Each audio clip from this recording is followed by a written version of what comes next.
മനുഷ്യർ നമുക്ക് നല്ല ദിവസം നേരുമ്പോൾ അത് നല്ല ദിവസമാക്കി തീർക്കുവാനായി അവർ ഒന്നും തന്നെ അതിനുവേണ്ടി പ്രവർത്തിക്കുന്നില്ല, അല്ലേ? അങ്ങനെ പറയുക മാത്രമേ ചെയ്യുകയുള്ളൂ, ഗുഡ് മോർണിംഗ്, അല്ലേ? എന്നാൽ നിത്യത നല്ലതാക്കി തീർക്കുവാനായി ദൈവം സകല സജ്ജീകരണങ്ങളും മനുഷ്യന് വേണ്ടി ചെയ്തിരിക്കുന്നു. അത് ദൈവത്തിൻ്റെ കൃപയാണ്.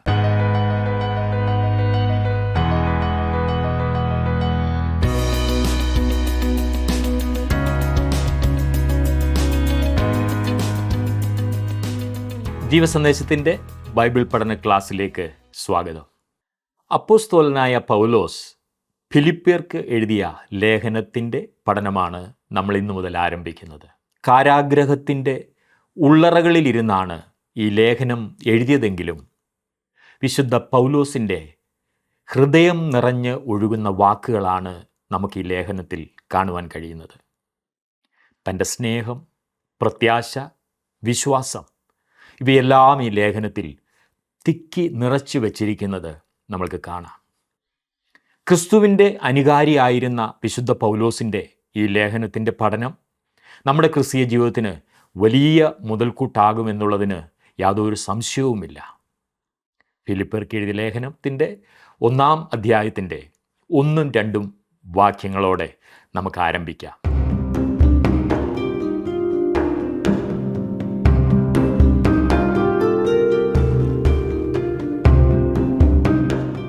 അപ്പോസ്തലനായ വിശുദ്ധ പൗലോസ് ഫിലിപ്പിയർക്ക് എഴുതിയ ലേഖനമാണ് നാം ഇന്ന് പഠിക്കുവാൻ ആരംഭിക്കുന്നത്. ഈ ലേഖനം പൗലോസിൻ്റെ കാരാഗ്രഹ ലേഖനങ്ങളിലൊന്നാണ്. അതായത് പൗലോസ് റോമിലെ കാരാഗ്രഹത്തിൽ വെച്ച് 4 ലേഖനങ്ങൾ എഴുതിയിട്ടുണ്ട്. അവയെ കാരാഗ്രഹ ലേഖനങ്ങൾ എന്ന് പരക്കെ അറിയപ്പെടുന്നു. അവ എഫേസ്യ ലേഖനം, ഫിലിപ്പി ലേഖനം, കൊലോസി ലേഖനം, പിന്നെ ഫിലോമോൻ എഴുതിയ ആ ചെറിയ ലേഖനം. യൂറോപ്പിലെ ഫിലിപ്പിയ എന്ന പട്ടണത്തിലെ വിശ്വാസികൾക്ക് എഴുതിയ ലേഖനമാണ് ഫിലിപ്പിയർക്ക് എഴുതിയ ലേഖനം എന്ന് പറയേണ്ടതില്ലല്ലോ. പൗലോസിന് ഫിലിപ്പിയിലെ സഭയുമായുള്ള അനുഗ്രഹീത കൂട്ടായ്മയിൽ നിന്നും ഉടലെടുത്തതാണ് ഈ ലേഖനം. മറ്റ് ഏത് സഭയേക്കാളും അധികം ഫിലിപ്പിയിലെ സഭ വിശുദ്ധ പൗലോസിനോട് അടുത്ത് ബന്ധപ്പെട്ടിരുന്നു എന്ന് നമുക്ക് കാണുവാൻ സാധിക്കും. അവർക്ക് പൗലോസിനോടുണ്ടായിരുന്ന സ്നേഹവും പൗലോസിന് അവരോട് ഉണ്ടായിരുന്ന സ്നേഹവും ഈ ലേഖനത്തിൽ പ്രതിഫലിച്ച് കാണുന്നത് വളരെ സഹായകരമാണ്. സകല വിശ്വാസികളും ജീവിക്കേണ്ടതായ ക്രിസ്തീയ ജീവിതാനുഭവത്തിൻ്റെ നിലവാരത്തെക്കുറിച്ച് ഈ ലേഖനത്തിൽ പ്രതിപാദിച്ചിരിക്കുന്നു. നാം ഈ വിധത്തിലല്ല ജീവിക്കുന്നതെങ്കിലും അപ്രകാരം ജീവിക്കണമെന്നാണ് ദൈവം നമ്മെക്കുറിച്ച് ആഗ്രഹിക്കുന്നത്. ആ നിലവാരം ഇതിനകത്ത് ചൂണ്ടിക്കാണിച്ചിരിക്കുന്നു. പൗലോസിൻ്റെ 2-ാമത്തെ പ്രേക്ഷിത യാത്രയിൽ അപ്പോസ്തലൻ ഫിലിപ്പിയ പട്ടണവും സന്ദർശിച്ചു എന്ന് നാം അപ്പോസ്തല പ്രവൃത്തികളിൽ നിന്നും മനസ്സിലാക്കുന്നു. വിശുദ്ധ പൗലോസും ബർന്നബാസും അവരുടെ 1-ാമത്തെ പ്രേക്ഷിത യാത്രയിൽ ഗലാത്യ ദേശത്തേക്ക് പോയി എന്ന കാര്യം നിങ്ങൾ ഓർക്കുന്നുണ്ടല്ലോ. അവിടെ അവർക്ക് പല പീഡനങ്ങളും അഭിമുഖീകരിക്കേണ്ടതായി വന്നു. എങ്കിലും വളരെ ഫലപ്രദമായ ശുശ്രൂഷ ചെയ്യുകയും സഭകൾ അവിടെ സ്ഥാപിക്കുകയും ചെയ്തു. തൻ്റെ 2-ാമത്തെ പ്രേക്ഷിത യാത്രയിൽ ഈ സഭകൾ സന്ദർശിക്കണമെന്ന് പൗലോസിന് താല്പര്യമുണ്ടായി. വീണ്ടും ആദ്യം കൂടെ പോയിരുന്ന ബർന്നബാസിനെ തന്നോടുകൂടെ കൊണ്ടുപോകുവാൻ പൗലോസ് ആഗ്രഹിച്ചു. എന്നാൽ അവരോടൊപ്പം 1-ാമത്തെ യാത്രയുടെ ആരംഭത്തിൽ പോയിരുന്ന തൻ്റെ അനന്തരവൻ, അതായത് ബർന്നബാസിൻ്റെ അനന്തരവൻ മർക്കോസ് എന്നു പേരുള്ള യോഹന്നാനെ കൂടെ കൊണ്ടുപോകണമെന്ന് ബർന്നബാസിന് നിർബന്ധമുണ്ടായിരുന്നു. എന്നാൽ പംഫുല്യ ദേശത്തിലെ പെർഗയിൽ ചെന്നപ്പോൾ മർക്കോസ് എന്ന മറുപേരുള്ള യോഹന്നാൻ അന്ന് അവരെ വിട്ടുപിരിഞ്ഞ് വീട്ടിലേക്ക് മടങ്ങിപ്പോയിരുന്നതിനാൽ 2-ാമത്തെ യാത്രയിൽ അവനെ കൂടെ കൊണ്ടുപോകുവാൻ പൗലോസിന് താല്പര്യമില്ലായിരുന്നു. അങ്ങനെ പൗലോസിൻ്റെയും ബർന്നബാസിൻ്റെയും ഇടയിൽ ഒരു അഭിപ്രായ വ്യത്യാസമുണ്ടായി. സ്വാഭാവികം. ബർന്നബാസ് മർക്കോസിനെയും കൂട്ടിക്കൊണ്ട് വേറെ ദിശയിലേക്ക് പോയി. പൗലോസ് ആകട്ടെ ശീലാസിനെയും കൂട്ടി അവരുടെ 1-ാമത്തെ യാത്രയിൽ സ്ഥാപിച്ച സഭകളെ സന്ദർശിച്ചുകൊണ്ട് ഗലാത്യ ദേശത്തിലേക്ക് തിരിഞ്ഞു. ആ പ്രദേശത്ത് ബഹുപുരുഷാരം പാർത്തിരുന്നതിനാലും അവർ സംസ്കാര സമ്പന്നരായിരുന്നതിനാലും അവിടുത്തെ തൻ്റെ പ്രവർത്തനം വ്യാപിപ്പിക്കണമെന്ന ഉദ്ദേശം പൗലോസിനുണ്ടായിരുന്നു. ഗലാത്യദേശങ്ങളിലെ ആ പ്രത്യേക കാലയളവിൽ യവന സംസ്കാരവും അവരുടെ ചിന്താഗതിയും അവിടെ കേന്ദ്രീകരിച്ചിരുന്നു, ഗ്രീക്ക് സംസ്കാരം. പൗലോസ് തെക്ക് ഭാഗത്ത് ആസിയയിലെ പ്രധാന പട്ടണമായ എഫെസോസിലേക്ക് പോകുവാൻ ശ്രമിച്ചു. ലൂക്കോസ് അത് രേഖപ്പെടുത്തിയിട്ടുണ്ട്. എന്നാൽ അവൻ തെക്കോട്ട് പോകുവാൻ ശ്രമിച്ചപ്പോൾ ദൈവത്തിൻ്റെ ആത്മാവ് അവനെ വിലക്കി. തെക്ക് ഭാഗത്തേക്ക് പോകുവാൻ കഴിയാതെ വന്നപ്പോൾ എന്നാൽ ഇനിയും വടക്കോട്ട് പോകാമെന്ന് അവൻ വിചാരിച്ചു. മിഥുനയ്ക്ക് പോകുവാൻ ശ്രമിച്ചു. എന്നാൽ യേശുവിൻ്റെ ആത്മാവോ അവരെ സമ്മതിച്ചില്ല എന്ന് അപ്പോസ്തലപ്രവൃത്തിയുടെ പുസ്തകം 16-ാം അധ്യായത്തിൻ്റെ 7-ാം വാക്യത്തിൽ നാം വായിക്കുന്നു. ഇപ്പോൾ പൗലോസിന് തെക്ക് ഭാഗത്തേക്കും വടക്ക് ഭാഗത്തേക്കും പോകുവാൻ കഴിയുകയില്ല. അവൻ കിഴക്ക് നിന്നാണ് വന്നത്. അതിനാൽ ഇനി പടിഞ്ഞാറോട്ട് പോകുക എന്ന ഒരേ വഴിയേ ഉണ്ടായിരുന്നുള്ളൂ. അങ്ങനെ പൗലോസ് പടിഞ്ഞാറ് ഭാഗത്ത് ത്രോവാസ് വരെ പോയി. അതിനപ്പുറം പോകണമെങ്കിൽ കപ്പൽ യാത്ര ആവശ്യമായിരുന്നതിനാൽ ദൈവത്തിങ്കൽ നിന്ന് നിർദ്ദേശം ലഭിക്കുന്നത് വരെ പൗലോസ് അവിടെ കാത്തിരുന്നു. ഇവിടെ ഒരു വലിയ പാഠം പഠിക്കുവാനുണ്ട്. ദൈവം നമ്മെ പെട്ടെന്ന് നടത്തേണ്ടതാണെന്ന് നാം ചിലപ്പോൾ ചിന്തിക്കാറുണ്ട്. ഞാൻ ചിന്തിക്കുന്നതിന് മുൻപേ ദൈവം ചിന്തിച്ചെന്നെ അങ്ങ് നടത്തണം. എന്നാൽ ചിലപ്പോൾ കാത്തിരിക്കുവാൻ ദൈവം നമ്മെ അനുവദിക്കും, നിർബന്ധിക്കും. ഞാൻ എന്താണ് ചെയ്യേണ്ടത്? ഏത് വഴിക്കാണ് താങ്കൾ തിരിയേണ്ടത്? ഇങ്ങനെയൊക്കെ വിചാരിച്ച് നിരാശപ്പെട്ടിരിക്കുകയാണോ സുഹൃത്തെ? എങ്കിൽ കാത്തിരിക്കുക. താങ്കൾ യഥാർത്ഥത്തിൽ കർത്താവിനോട് കൂടെ നടക്കുന്നു എങ്കിൽ അവൻ തൻ്റേതായ തക്ക സമയത്ത് താങ്കളെ നടത്തുമെന്ന കാര്യത്തിൽ സംശയമില്ല. അങ്ങനെ പൗലോസ് ത്രോവാസ് പട്ടണത്തിൽ ദൈവകൽപ്പനയ്ക്കായി കാത്തിരുന്നു. അവസാനം അതവന് ലഭിച്ചു. അപ്പോസ്തലപ്രവൃത്തികളുടെ പുസ്തകം 16-ാം അധ്യായത്തിൻ്റെ 9-10 വാക്യങ്ങളിൽ രേഖപ്പെടുത്തിയിരിക്കുന്നതായ മക്കദോന്യക്കാരനായ പുരുഷൻ്റെ ദർശനം പൗലോസിന് അവിടെ ലഭിച്ചു. നമുക്ക് ഈ പ്രത്യേക സംഭവത്തെ ബന്ധപ്പെടുത്തി വളരെയേറെ ചിന്തിക്കുവാൻ സാധിക്കും. പൗലോസും സഹയാത്രികരും ഒരു കപ്പലിൽ കയറി യൂറോപ്പ് ഭൂഖണ്ഡത്തിൽ എത്തിയതായി നാം കാണുന്നു. അങ്ങനെയാണ് സുവിശേഷം യൂറോപ്പിൽ ചെന്നത്. പൗലോസ് യൂറോപ്പിൽ ചെന്ന് ഫിലിപ്പിയിലാണ് ആദ്യം പ്രവർത്തനം ആരംഭിച്ചത്. അപ്പോസ്തലപ്രവൃത്തികളുടെ പുസ്തകം 16-ാം അധ്യായത്തിൻ്റെ 13 മുതൽ 15 വരെയുള്ള വാക്യങ്ങളിൽ നാം അത് കാണുന്നു. അവർ നദിക്കരയിൽ കൂടി വന്ന് പ്രാർത്ഥിക്കുന്നതായ സ്ത്രീകളുടെ കൂട്ടം കണ്ടിട്ട് അത് വലിയ പ്രാധാന്യമുള്ള കാര്യമല്ലെന്ന് ചിന്തിച്ചിരുന്ന അനേകം ആളുകൾ ഫിലിപ്പിയിലുണ്ടായിരുന്നു. എന്നാൽ ഏറ്റവും പ്രധാനപ്പെട്ട ഒരു സംഭവത്തിൻ്റെ മുഖാന്തിരമായി അത് തീർന്നു എന്ന് ഞാൻ പറയട്ടെ. പൗലോസിനെ യൂറോപ്പിലേക്ക് കൊണ്ടുവന്ന സംഗതിയുമായി ആ പ്രാർത്ഥനാ മീറ്റിങ്ങിന് കാര്യമായ പങ്കുണ്ട്. യൂറോപ്പിൽ ആദ്യമായി ക്രിസ്തുവിങ്കിലേക്ക് കടന്നു വന്നത് ലുദിയ ആയിരുന്നു. പൗലോസ് അപ്പോസ്തലൻ ഈ ലേഖനം എഴുതിയ ഫിലിപ്പിയിലെ സഭയുടെ ഒരു അംഗമായിരുന്നു ലുദിയ. ആ സഭയിലെ മറ്റ് ചില അംഗങ്ങളെക്കുറിച്ചും നമുക്ക് ചില കാര്യങ്ങൾ അറിയുവാൻ സാധിക്കുന്നുണ്ട്. അതിൽ പ്രധാനപ്പെട്ട ഒരു വ്യക്തി ഭൂതം ബാധിച്ചിരുന്ന ഒരു പെൺകുട്ടിയാണ്. അവളെ പൗലോസ് സൗഖ്യമാക്കി, ഭൂതത്തിൽ നിന്നും വിടുവിക്കപ്പെട്ടതായി നാം വായിക്കുന്നു. അതുപോലെ തന്നെ ഫിലിപ്പിയിലെ കാരാഗ്രഹ പ്രമാണിയും അവൻ്റെ കുടുംബവും ഈ സഭയുടെ അംഗങ്ങളായിരുന്നു. ഈ ഭൂതബാധിതയായിരുന്ന പെൺകുട്ടിയുടെ യജമാനന്മാരുടെ പ്രേരണയാൽ പൗലോസിനെയും ശീലാസിനെയും കാരാഗ്രഹത്തിൽ അടച്ചു എന്ന കാര്യം നാം ഭാഗത്ത് വായിക്കുന്നുണ്ടല്ലോ. അവരുടെ ആദായമാർഗം, അതായത് ഈ യജമാനന്മാരുടെ ആദായമാർഗം പോയി എന്ന് കണ്ടിട്ടാണ് അവർ അപ്രകാരം ചെയ്തത്. പൗലോസിൻ്റെയും ശീലാസിൻ്റെയും കാര്യത്തിൽ ദൈവം അത്ഭുതകരമായ രീതിയിൽ പ്രവർത്തിക്കുകയും കാരാഗ്രഹ പ്രമാണി ക്രിസ്തുവിനെ അറിയുവാൻ ഇടയാകുകയും ചെയ്തു. അപ്പോസ്തലപ്രവൃത്തികളുടെ പുസ്തകം 16-ാം അധ്യായത്തിൻ്റെ 30, 31 പിന്നെ 34 വാക്യങ്ങളിൽ ഈ സംഭവങ്ങളെല്ലാം നാം കാണുന്നുണ്ട്. നമുക്കറിവില്ലാത്ത മറ്റംഗങ്ങളും ഫിലിപ്പിയിലെ ഈ സഭയിൽ ഉണ്ടായിരുന്നു എന്ന കാര്യത്തിൽ സംശയമില്ല. അവർ അപ്പോസ്തലനായ പൗലോസിനോടും വളരെ അടുത്ത ബന്ധം പുലർത്തിയിരുന്നവരാണ്. അവർ അവൻ്റെ പ്രേക്ഷിത യാത്രയിൽ അവരെ അനുഗമിക്കുകയും അവന് ശുശ്രൂഷ ചെയ്യുകയും ഒക്കെ ചെയ്തിരുന്നു. എന്നാൽ യെരുശലേമിൽ വെച്ച് പൗലോസ് അറസ്റ്റ് ചെയ്യപ്പെട്ടപ്പോൾ 2 വർഷക്കാലത്തേക്ക് ഈ ഫിലിപ്പിയിലെ സഭയ്ക്ക് പൗലോസിനെക്കുറിച്ച് യാതൊരു വിവരവും ഇല്ലായിരുന്നു, ഒരു അറിവും ലഭിച്ചിരുന്നില്ല. അവൻ എവിടെയായിരിക്കുന്നു എന്ന് അവർക്കറിയില്ലായിരുന്നു. അവസാനം പൗലോസ് റോമിലെ കാരാഗൃഹത്തിലാണെന്ന വസ്തുത അവർ കേട്ടു.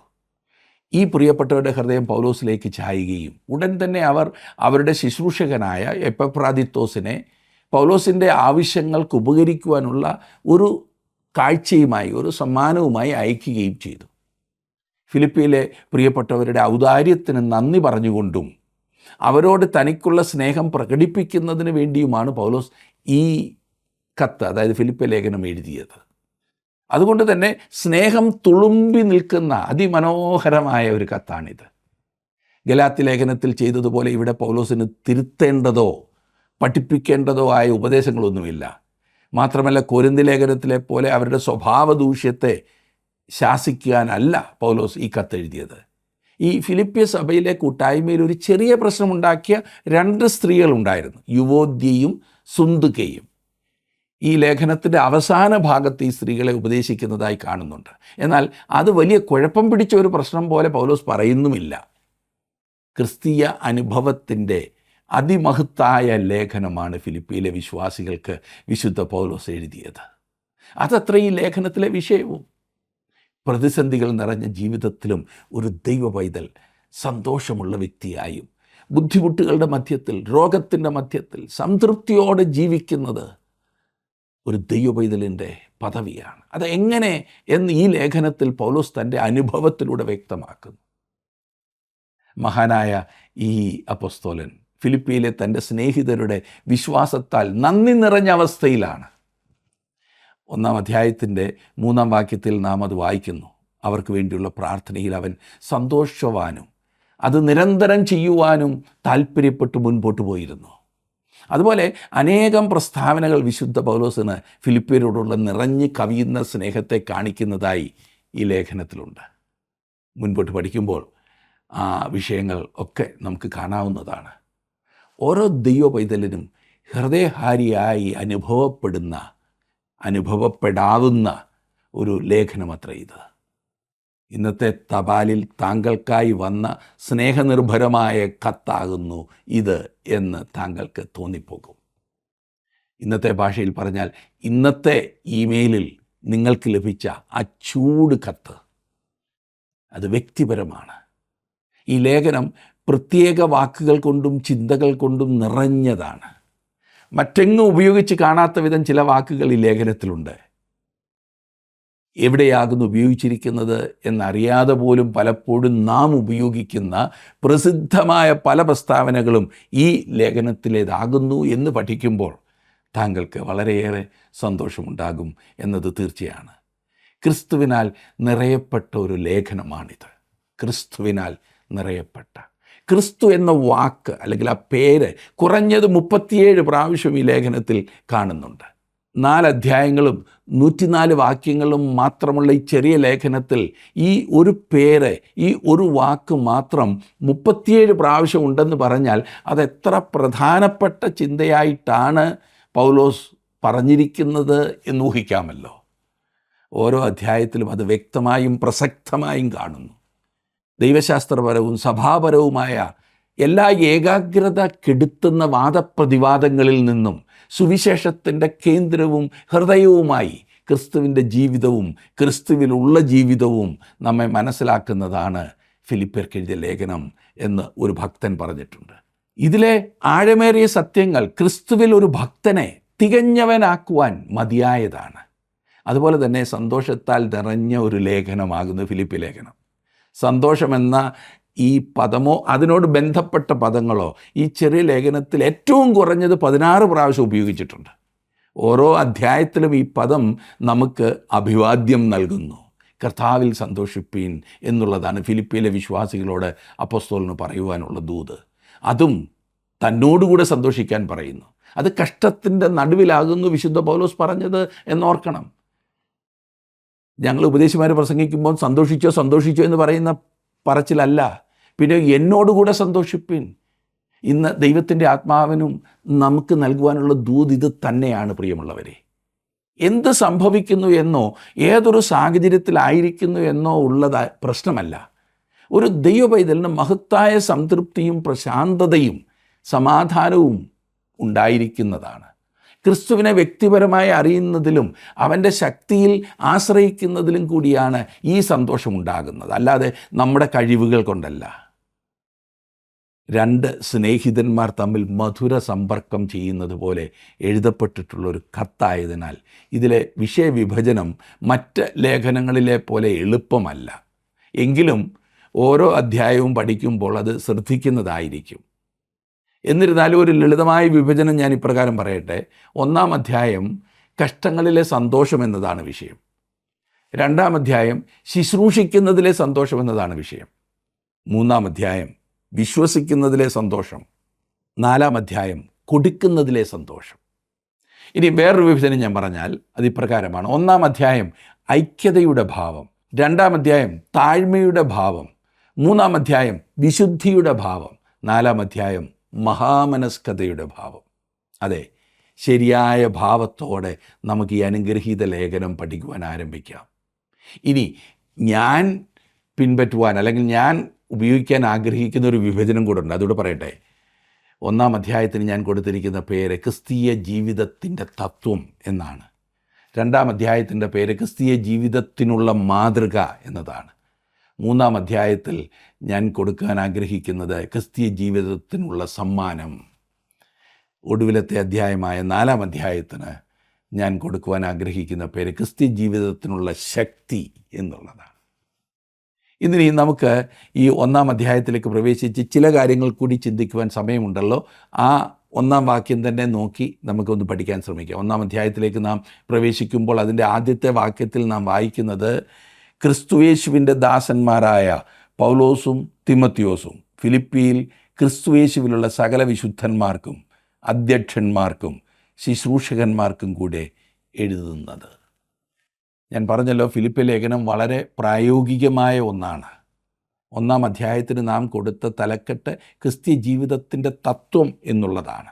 നമ്മുടെ ജീവിത സാഹചര്യത്തിലേക്ക് അത് ഇറങ്ങി വരുന്നതാണ്. അതെ, ഈ ലേഖനം എഫേസ്യ ലേഖനത്തിൽ സ്വർഗീയമായ സാഹചര്യത്തെക്കുറിച്ച് വിവരിച്ചിരിക്കുമ്പോൾ സ്വർഗത്തിലിരിക്കുന്നതായ അനുഭവമാണ് വിവരിച്ചിരിക്കുന്നത്.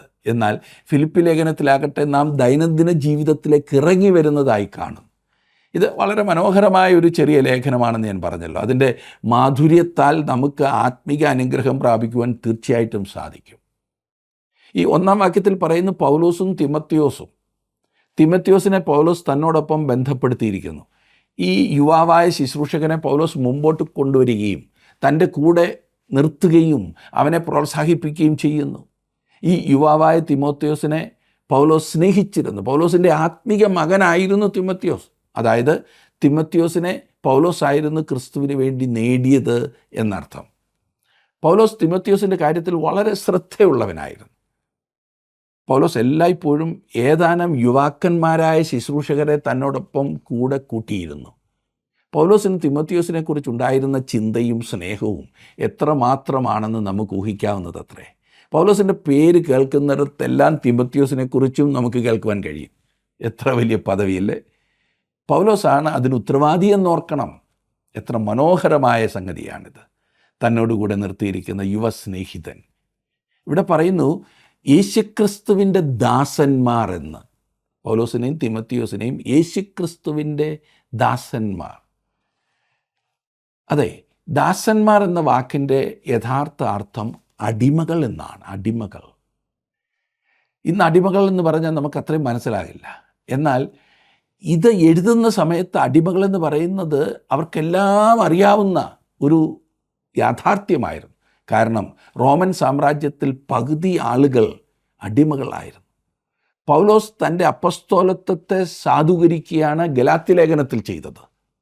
അതിനാൽ ഗലാത്യ ലേഖനം ആരംഭിച്ചിരിക്കുന്നത് അപ്പസ്തോലനായ പൗലോസ് എന്ന് തന്നെ പരിചയപ്പെടുത്തിക്കൊണ്ടാണ്.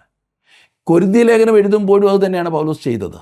അപ്പസ്തോലൻ, അതായിരുന്നു അവിടുത്തെ വിഷയം. തൻ്റെ അപ്പസ്തോലത്വത്തെക്കുറിച്ച് പ്രസ്താവിക്കുകയും അതിനെ ന്യായീകരിക്കുകയും ചെയ്യേണ്ടത് അവിടെ ആവശ്യമായിരുന്നു. തൻ്റെ അപ്പസ്തോലത്വം മനുഷ്യരിൽ നിന്നല്ല മനുഷ്യനാലുമല്ല ലഭിച്ചത് എന്ന് അവർ അറിയണമെന്നതായിരുന്നു പൗലോസിൻ്റെ ഉദ്ദേശം.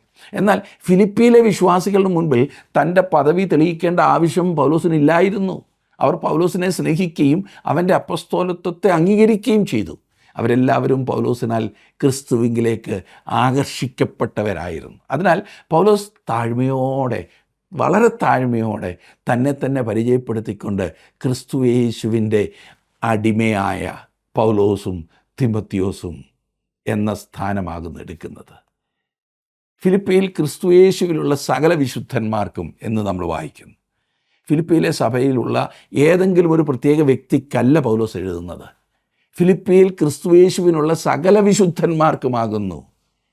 മനുഷ്യകുലത്തെ 2 വിഭാഗമായി തിരിക്കാവുന്നതത്രേ: വിശുദ്ധരും വിശുദ്ധരല്ലാത്തവരും, അല്ലെങ്കിൽ അശുദ്ധരും. ക്രിസ്തുവിലുള്ള വിശ്വാസികളാണ് വിശുദ്ധർ. അവരുടെ പെരുമാറ്റത്തിലല്ല, സ്വഭാവത്തിലല്ല, ക്രിസ്തുവിലുള്ള അവരുടെ പദവിയാണ് അവരെ വിശുദ്ധരാക്കുന്നത്, പൊസിഷൻ. വിശുദ്ധർ എന്നാൽ ദൈവത്തിനു വേണ്ടി വേർതിരിക്കപ്പെട്ടവർ എന്നാണ് അർത്ഥം. വിശുദ്ധമായതെന്തും, ബൈബിളിൻ പ്രകാരം വിശുദ്ധമായതെന്തും ദൈവ ഉപയോഗത്തിനായി വേർതിരിക്കപ്പെട്ടതാണ്. ഉദാഹരണത്തിന് സമാഗമന കൂടാരത്തിലെ പഴയ പാത്രങ്ങളും ചട്ടുകങ്ങളും ചട്ടികളും കലങ്ങളും എല്ലാം വിശുദ്ധ ഉപകരണങ്ങൾ എന്നാണ് വിളിക്കപ്പെട്ടിരുന്നത്. അവ കാഴ്ചയ്ക്ക് വിശുദ്ധമായി തോന്നുമായിരുന്നില്ല, ചളുങ്ങിയതും പൊട്ടിയതും ഒക്കെ ആയിരുന്നിരിക്കും, എന്നാൽ അവ വിശുദ്ധ ഉപകരണങ്ങൾ ആയിരുന്നു. ദൈവാലയത്തിലെ ഉപയോഗത്തിനായി വേർതിരിക്കപ്പെട്ടവ ആയിരുന്നതിനാലാണ് അവ വിശുദ്ധമായി തീർന്നിരിക്കുന്നത്. ഏതൊരു ദൈവ പൈതലിൻ്റെയും പദവി അതായിരിക്കേണ്ടതാണ്. നാം ദൈവത്തിൻ്റെ ഉപയോഗത്തിനായി വേർതിരിക്കപ്പെട്ടവരാണ്. എന്നെ ശ്രദ്ധിക്കുന്ന പ്രിയ സുഹൃത്തേ, താങ്കൾ ഒരു വിശുദ്ധൻ ആണോ? അല്ലെങ്കിൽ തീർച്ചയായിട്ടും ഒരു അശുദ്ധനാണ്. ദൈവത്തിന് ഒരിക്കലും അശുദ്ധരെ അംഗീകരിക്കാൻ സാധിക്കില്ല. ക്രിസ്തുവിലുള്ള വിശുദ്ധന്മാർ എന്നാണ് വായിച്ചത്. രക്ഷിക്കപ്പെടുക എന്നതിൻ്റെ അർത്ഥം എന്താണ്? ക്രിസ്തു യേശുവിൽ ആയിത്തീരുക, ഇൻ ക്രൈസ്റ്റ് എന്നാണ് അതിൻ്റെ അർത്ഥം. നിങ്ങൾ കർത്താവായ യേശു ക്രിസ്തുവിൽ ആശ്രയം വയ്ക്കുമ്പോൾ നിങ്ങളിൽ വസിക്കുവാനായി ദൈവത്തിൻ്റെ പരിശുദ്ധാത്മാവ് കടന്നു വരും. ക്രിസ്തുവിൻ്റെ ശരീരത്തോട് പരിശുദ്ധാത്മാവ് നിങ്ങളെ സ്നാനം കഴിപ്പിക്കും, അതായത് താതാത്മ്യപ്പെടുത്തും, ഒന്നാക്കി തീർക്കും, ഏകീഭവിപ്പിക്കും. ദൈവത്തിൻ്റെ ആത്മാവിനാലാണ് നിങ്ങൾ ക്രിസ്തു യേശുവിലായിത്തീരുന്നത്. ഈ വിശുദ്ധന്മാർ ക്രിസ്തു യേശുവിൽ ഉള്ളവരായിരുന്നു, എന്നാൽ അവർ ഫിലിപ്പിയിലാണ് പാർത്തിരുന്നത്. നിങ്ങൾ എവിടെ പാർക്കുന്നു എന്നതല്ല പ്രധാനപ്പെട്ടത്, ക്രിസ്തുവിലായി തീരുക എന്നതാണ് ഏറ്റവും പ്രധാനപ്പെട്ട സംഗതി. അതായത് സ്ഥലം പ്രധാനപ്പെട്ടതല്ല എന്നതാണ് അർത്ഥം. രക്ഷിക്കപ്പെടുക എന്നാൽ എന്താണ് അർത്ഥമാക്കുന്നത്? ക്രിസ്തുവിലായി തീരുക എന്നതാണ്. വിശദമാക്കുവാൻ ദൈവത്തിൻ്റെ ആത്മാവ് തിരഞ്ഞെടുത്തിരിക്കുന്ന വാക്കതത്രേ, ക്രിസ്തുവിൽ ആയിത്തീരുക. എങ്ങനെ നിങ്ങൾക്ക് ക്രിസ്തുവിലായിത്തീരുവാൻ കഴിയും? നിങ്ങൾ ക്രിസ്തുവിനെ നിങ്ങളുടെ രക്ഷകനായി സ്വീകരിക്കുമ്പോൾ ക്രിസ്തുവിലായിത്തീരുന്നു. പിന്നെ പറയുന്നത് അധ്യക്ഷന്മാർക്കും ശുശ്രൂഷകന്മാർക്കും എന്ന്. സ്ഥാനികളുള്ള ഒരു പ്രാദേശിക സഭയ്ക്കാണ് പൗലോസ് എഴുതുന്നത്. അധ്യക്ഷൻ അഥവാ ബിഷപ്പ്, അവിടെ ഉപയോഗിച്ചിരിക്കുന്ന പദം ബിഷപ്പ് എന്നതിൻ്റെ അർത്ഥം മേൽവിചാരകൻ, ഓവർസിയർ അഥവാ ഇടയൻ എന്നൊക്കെ വേണമെങ്കിൽ പറയാം. മേൽവിചാരകൻ. അധ്യക്ഷൻ അല്ലെങ്കിൽ ബിഷപ്പ് വാസ്തവത്തിൽ ഒരു സ്ഥാനത്തെയാണ് സൂചിപ്പിക്കുന്നത്. എന്നാൽ മൂപ്പൻ എന്നത് ഈ പറഞ്ഞ സ്ഥാനത്തിരിക്കുന്ന വ്യക്തിയെ കുറിക്കുന്നതാണ്. മനസ്സിലായല്ലോ? അവർ ആത്മീയമായി പക്വത വന്നവരായിരിക്കണം. ശുശ്രൂഷകന്മാർ എന്നതിന് മറ്റ് ശുശ്രൂഷകൾ അല്ലെങ്കിൽ മൂപ്പൻ്റെ ശുശ്രൂഷയല്ലാതെ ഉള്ള ശുശ്രൂഷകൾ ചെയ്യുന്ന ആളുകൾ എന്നാണ് അർത്ഥം. ഈ 2 കൂട്ടരും ഒരാൾ കൂടിയതോ ഒരാൾ കുറഞ്ഞതോ എന്നുള്ള അർത്ഥത്തിലല്ല. ഇന്ന് ചില സഭകളിൽ അഡ്മയർ എന്ന് വിളിക്കുന്നതാണ് ഈ ശുശ്രൂഷകൾ, ഡീക്കൻസ് എന്നൊക്കെ പറയത്തില്ലേ, അത് തന്നെ. ഇനി 2-ാം വാക്യത്തിലേക്ക് നാം വരുമ്പോൾ കാണുന്നത്, 2-ാം വാക്യം, നമ്മുടെ പിതാവായ ദൈവത്തിങ്കൽ നിന്നും കർത്താവായ ക്രിസ്തുയേശുവിങ്കൽ നിന്നും നിങ്ങൾക്ക് കൃപയും സമാധാനവും ഉണ്ടാകട്ടെ. നിങ്ങൾക്ക് കൃപയും സമാധാനവും ഉണ്ടാകട്ടെ. പൗലോസിൻ്റെ എല്ലാ ലേഖനങ്ങളിലും ഈ വിധത്തിലുള്ള സംബോധന നമുക്ക് കാണുവാൻ കഴിയും. അതിൽ എല്ലാം കൃപയും സമാധാനവും ഉൾപ്പെടുത്തിയിരിക്കുകയും ചെയ്യും. പൗലോസിൻ്റെ കാലത്ത് സാധാരണ ഉപയോഗിച്ചിരുന്ന വാക്കുകളായിരുന്നു ഈ കൃപയും സമാധാനവും എന്നുള്ളത്. യവനന്മാർ, അതായത് ഗ്രീക്കുകാർ തമ്മിൽ അഭിവാദ്യം ചെയ്യുവാൻ ഉപയോഗിച്ചിരുന്ന വാക്കായിരുന്നു കൃപ. ഗ്രീക്കിൽ ചാരിസ് എന്ന വാക്കാണ് അതിന് ഉപയോഗിച്ചിരിക്കുന്നത്. ആ കാലത്ത് റോഡിൽ കൂടി നടന്ന് പോകുന്നു എങ്കിൽ ഒരാൾ നിങ്ങളെ അഭിവാദ്യം ചെയ്യുവാൻ ചാരിസ് എന്ന് പറഞ്ഞുകൊണ്ട് അഭിവാദ്യം ചെയ്യുന്നത് സ്വാഭാവികമായിരുന്നു. വാസ്തവത്തിൽ ഈ അഭിവാദ്യം ആധുനിക ഗ്രീസിൽ ഇന്നും ഉപയോഗത്തിലുണ്ട്. അതിൻ്റെ അർത്ഥം കൃപ എന്നാണ്.